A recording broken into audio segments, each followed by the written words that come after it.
Hey, Ravings and Cravings here, otherwise known as Ruth Hartunian Allenbaugh, with a new show brought to you by the Wyndham Economic and Community Development folks, foodie people, and businesses from all over our listening area and beyond.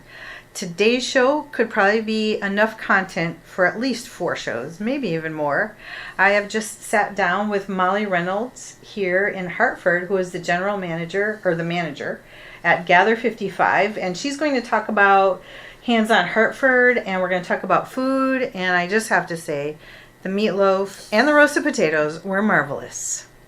So thank you for being here today, Molly. Oh, I'm so glad you were able to join us. Oh, it's a pleasure. So I am here in Hartford, like I said, and why don't we get the details up front, like name, address, the phone number, because people are going to want to know this. Sure. So, and I'll start off by saying Gather 55, which is a restaurant, is a program of Hands on Hartford, which is a large nonprofit organization in Hartford. And Gather 55 is located at 55 Bartholomew Avenue in the Parkville neighborhood of Hartford. If someone wanted to call for more information or make a dinner reservation, they could call us at 860-929-2316, or they can email us at gather55@handsonhartford.com.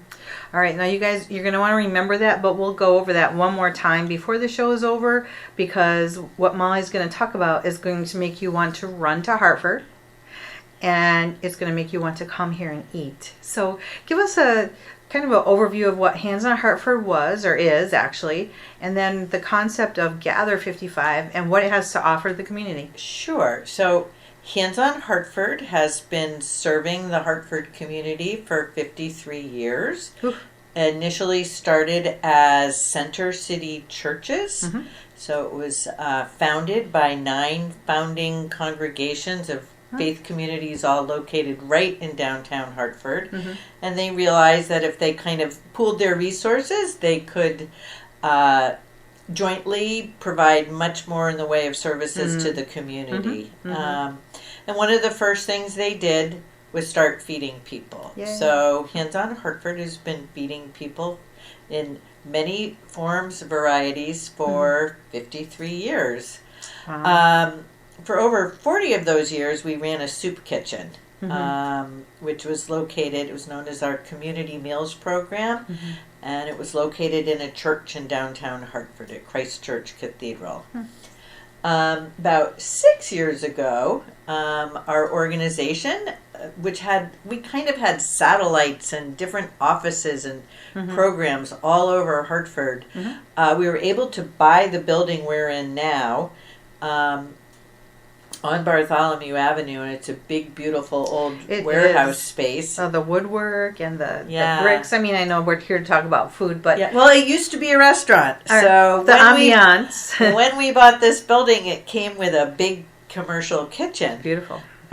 Which was a lovely thing to have. So it was always part of the game plan when we moved here to have a cafe space, and we really wanted to do some placemaking here in the Parkville neighborhood. There are not a ton of gathering spaces at that time, and a place where you could come and meet a friend for coffee or have a casual meal, free Wi-Fi, all that sort of thing. Yeah, nice. Wanted it to just be a place where people could come and hang out. And it was, and we also did a lot of catering at that time. We ran catering out of our kitchen. And it was all going along very well until what upset everybody's apple cart? COVID. Yeah. COVID came along, and immediately our soup kitchen had to move. The church they were located in closed their doors, and we had to move the soup kitchen over here in one day. Oh my. We were extremely fortunate. We had another commercial kitchen. We had a commercial kitchen in downtown Hartford, and so we just told everyone we've moved and come on over to Parkville and we'll feed you here. Wow. And we kept our cafe. So for a while, we had both the soup kitchen and the cafe working out of the same kitchen. And by the end of 2020, it was kind of clear that the cafe, people just weren't coming out to eat. So we made the decision to close the cafe, which was, that was sad. Yeah. And about a year ago, a little more, we started thinking about reopening the cafe. And we thought maybe this is an opportunity to do something different. We had developed a friendship with Tyler Anderson, who's a well-known chef in Connecticut. And he's been a big supporter and fan of ours. And so we reached out to Tyler and said, Tyler, would you like to help us think about opening a restaurant? We'd love your expertise and your support. And he said, sure. So we spent many hours, many hours, kind of dreaming up what this could be. And Tyler was really interested in the idea of having guest chefs. He said, chefs love to give back. So we cooked up a thing in the evening. And I know this is going to be confusing for your listeners because we have two completely different restaurants here at Hands On Hartford. We have a daytime restaurant, which is more what we call a participation model. So we do have a menu with prices, and anyone can come in and pay the set prices on the menu. But we also, because we no longer have a soup kitchen, we wanted to make our restaurant accessible to folks who came to our soup kitchen once upon a time. So people can pay a minimum $2 donation, or they can volunteer for half an hour, or if they aren't able to do either of those things, we'll give them a voucher. We don't want anyone going away hungry. Nobody goes hungry. That's the idea, right? And then in the evening, we have more of a fancy restaurant, a white tablecloth restaurant with a prefix menu and a different guest chef every month. But what makes that really different is that 20% of the seats in the evening are designated for folks who otherwise couldn't pay for a meal. So we really want to have this access for everyone and creating a community gathering space. And it's been really, for the folks who've come to dine with us who maybe they don't have a lot of experience eating out in nice restaurants, I think it's been pretty wonderful for them. They, they love it. Yeah, so like you said, you're talking about two different things, and the evening, you can even, you suggest reservations, so people can make the reservations online. And they can come and eat and enjoy a wonderful meal that is, I looked at the menu, is very upscale-y. And then and we have nice wine pairings. We have very interesting wines. And then the other thing was eating in the cafe, and nobody goes hungry there. But you can pay if you would like to. Right. And the food is great. I mean, like I said, I had the meatloaf with the roasted potatoes, and they were great. I should have gotten the baked goods. I should have tried those because those are all made from scratch. Yes, right? They're made here in this kitchen. We one of our staff people does the baking, and it's very good. And sort of for our daytime model, it's as I look at the data of who's eating here, it's getting pretty consistent, so that it's about 60% of our diners are coming here through our participation model, and about 40% are paying the full price. I see. Well, and these are both the two things that just were birthed just a few months ago, right? The daytime model launched and we did a very soft open in June. Mm-hmm. Then we had our grand opening in July. We really thought it's a big change for us, and we really wanted to practice and make sure. I mean, do it well. Yeah, right? and we had a lot of people coming and dining. And in August we actually had a real challenge for us as we were so popular. We had we served 7,200 meals in the month of August. Oh my goodness. And that's being open 4 days a week. And then dinner didn't start until October, right? You Right. said October. So Right. how's that going as far as people coming? Dinner's great. I have not heard one negative comment about any of the food. The food is fantastic. It really is. Word's getting out. It takes a little while for people to learn about us. And, the one group I'd like to be able to reach out to a little more and come in with us is the folks who aren't going to pay for a meal. I know it sounds a little crazy that I'm making a pitch to come and dine here for free. Awesome. That sounds great. But we do want to have that mix of community. And I think for some folks, it's a little daunting to eat at a nice restaurant. People don't necessarily have experience at eating at a nice restaurant. It can feel intimidating. So I've found that I actually have to do a little explaining for folks and say, this is what it is, and give them a little pep talk almost. But once folks come in and eat and sit down, they have all loved it. So I'm a strategic kind of person, so what nights are the best ones, like as far as to come in, and how do I make a reservation so that I can do this? So we are open Wednesday through Saturday. We're open 4 nights a week, 5:30. Our last reservation is at 8:30. You can go to gather55.com. Okay. And there's a link to our Open Table reservation site. I think you can just go to Open Table and type in Gather 55 and we'll pop up there too. Yeah. Yep. So you can go either way. And you just make your reservation. And if you were someone who wanted to dine with us and you can't afford to pay, we do ask that those folks make a reservation 24 hours in advance. Okay.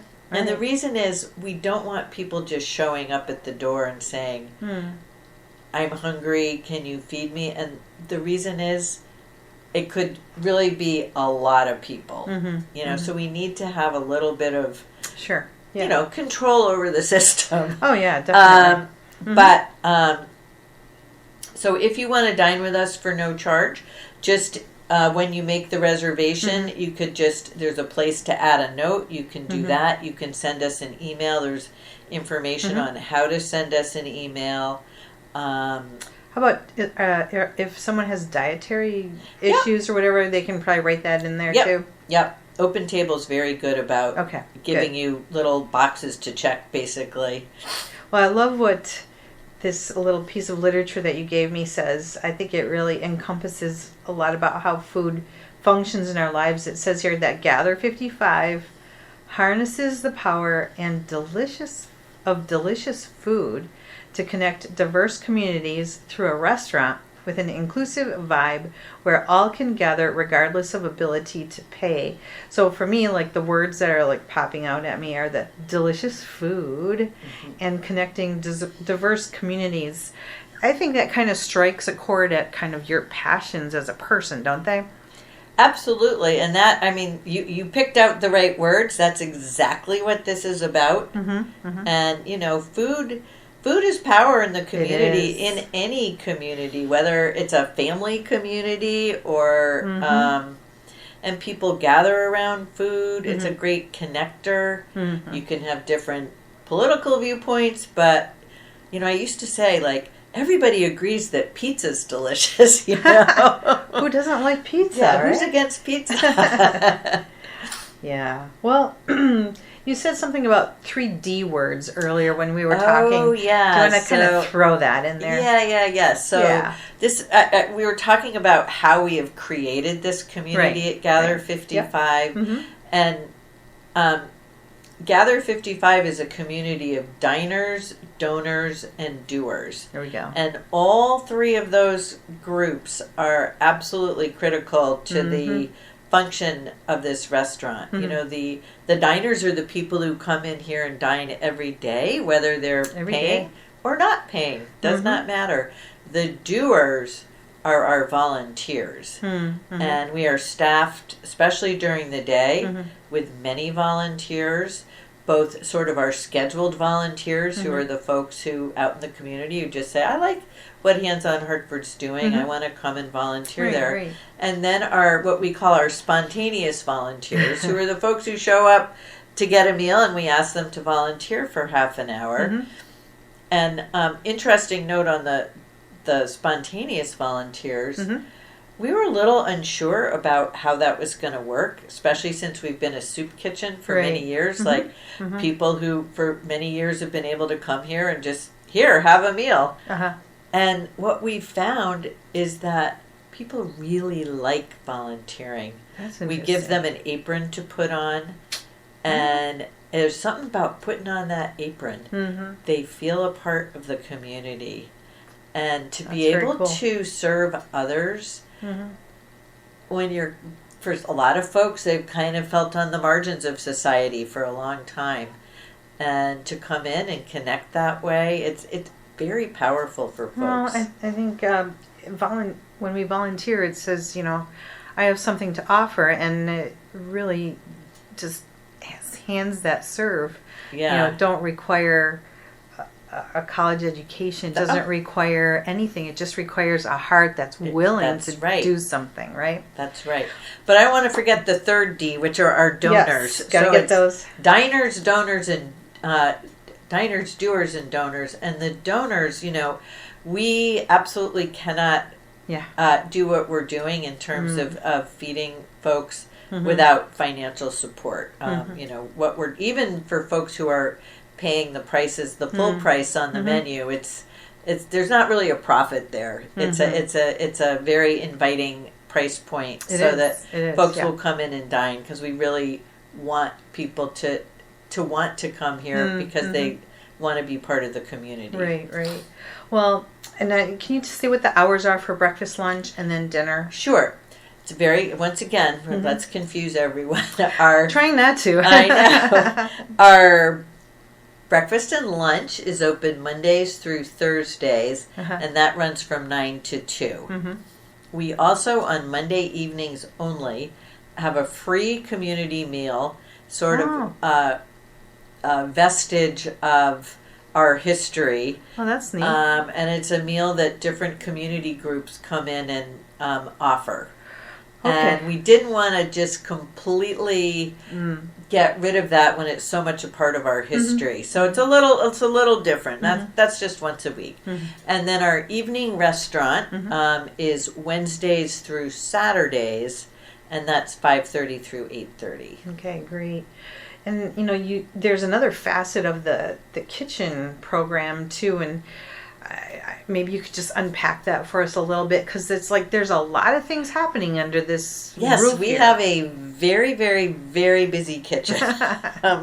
In addition to Gather 55, we also have a shared kitchen program. So we are home to 42 small businesses. Oh my gosh, that's who amazing. Can rent time in the kitchen on an hourly basis. We have everything from bakers to, you know, small food manufacturers to people who do meal prep to mobile vendors. So it's a sort of an array of people. I actually was in Glastonbury last week for the ribbon cutting of one of our shared kitchen members who's graduated. Yay. And we like it when people graduate. This is I always say it's sort of your first stop on your, it's a stepping stone in entrepreneurial journey. And it's always really wonderful to see people move on. That is awesome. And we have over the years been able to turn what initially started out almost just as a revenue stream for Hands on Hartford into a full-fledged business support program. Wow. We've been able to get grants so that we can help people with startup costs. We partner with several different organizations in Hartford, Reset being one of them, and jointly we offer a food incubator program. So once a year, I think we're starting up in February, we offer a 12-week intensive class geared towards food businesses to really give them the skills they need. You know, a lot of people start out like, my family says I make really good cookies, and that's about all they know. And they, you know, no idea. They know they make good cookies. So, you know, we want to help them kind of take that passion, but and move forward, but do it knowing what you're doing, as opposed to just going out and jumping in the deep end and floundering. Well, and I mean, I like flounder if it's fish. Yeah. but otherwise not, right? Well, I appreciate your time, Molly, in talking to me about Gather 55. Let's get the details at the back end here so that people who would like to come and eat here can do that, and they can come check out the site, check out your website. And I think you probably have a phone number too that you could offer. You guys are on Facebook, you have a website, you're on Instagram. Yay. Yep. So we are Gather 55, which is located at 55 Bartholomew Avenue. You see what we did there? I gotta say, I really nailed the question earlier when we were talking before we went on the air, right? So I was like, where did the 55 come from? And Molly's like, it's the address. I'm like, wow, do I feel smart? No, it's fine. Speed limit? No, not 55. But it's Gather 55. And it's 55 Bartholomew Avenue. Yep. Our web address is gather55.com. And our phone number is 860-929-2316. And you can make reservations on Open Table or through the Gather 55 webpage. If you want to dine with us and you're not able to pay, you are, first of all, completely welcome. And if you wanted to let us know that ahead of time, you could send an email to gather55@handsonhartford.org. You could also leave a message on that phone number, which is 860-929-2316. Great. And so you can eat all hours of the day here. The fixed price is it always the same price? It is the same price every evening, right? Yep, $42 for a 3-course meal, which currently our menu has items that have been created by both Tyler Anderson, who's been a Connecticut Restaurateur of the Year, a Chopped Champion. I love saying all his bona fides. All the fun things. He was on Top Chef. And then also from Billy Grant, who's well known for the Grant's restaurants and Bricko. There's a Bricko in Glastonbury and one in West Hartford. And he has created this pork chop that, like, I feel like it's the buzz of Hartford. People cannot stop talking about Billy Grant's pork chop. Well, I did like your meatloaf too. So it was very good. Well, thanks again, Molly, for being with me today on Ravings and Cravings. Thank you, listening audience, for being with me. I will see you again next week on Monday at 5:05 p.m. on Good Company, WILI.